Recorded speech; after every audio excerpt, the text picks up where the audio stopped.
Michael Bruntz, Brian Christopherson with a Husker247 3-minute drill on Monday, Wisconsin week, senior day on Saturday. Lots to kind of unpack from Matt Rhule's media session today. First of all, just kind of a recap of what Nebraska did against USC.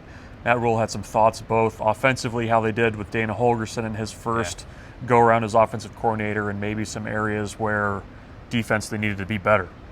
They left a lot out there, really on both sides, you could say. Like on the defensive side, he brought up, they have a veteran secondary, and they had a tough day. There was a lot of plays on balls that could have been made, where it could have been an interception, frankly, balls up for grabs. There was a miscommunication that led to USC's third touchdown where the guy was running free. And Matt Rhule made the point, people can say, oh, they're snake bit, they're cursed. He's like, it's none of those things. It's play the right defense. It's coming down to making that play when it's there to be had. Same thing on offense, really, when you think about, there were some chances probably for some runs to be even more explosive than they were. I think there's some plays Dylan Rhule would like back, obviously, when he slid down early. Had an interception at midfield on a promising drive in the first half. So all that stuff, I think they kind of looked at the film and said, it's not all this other stuff or curses. It's do your job and do it a little bit better, and you win that game.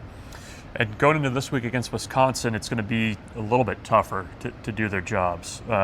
Wisconsin fired offensive coordinator Phil Longo. Nebraska all year has kind of had these scheduling hiccups, I guess, where a lot of their opponents have had bye weeks coming into their matchup with Nebraska. Wisconsin firing their offensive coordinator, kind of going by with a committee approach to play calling this week, which is going to be a little bit of an interesting approach. But Matt Rhule said last year that Wisconsin was actually one of the better game plans that was done against Tony White's defense.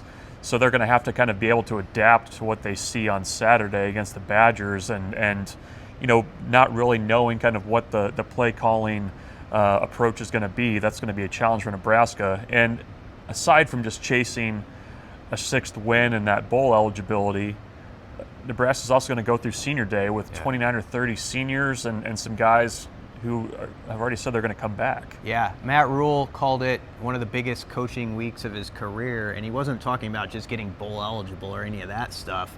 He was talking about the fact that the college football landscape's changing as they go to the 105-man roster, and so it's not just all the seniors we know about, your Ty Robinsons, your Isaac Giffords. It's these guys who, they just won't be able to fit on the roster with the numbers anymore, and so some of them are going to have to walk on Saturday.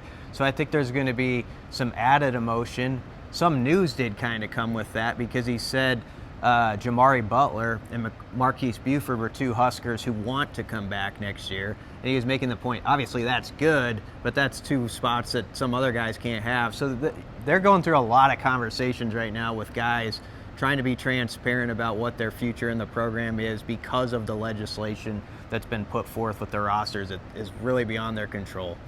Still some guys deciding this week whether they're going to walk or not. Don't have the final list quite yet on who's going to be walking on Saturday, but that'll be interesting to follow. But keep it locked on Husker247 throughout the week for more on that, and also the approach and lead up to Saturday's game with Wisconsin.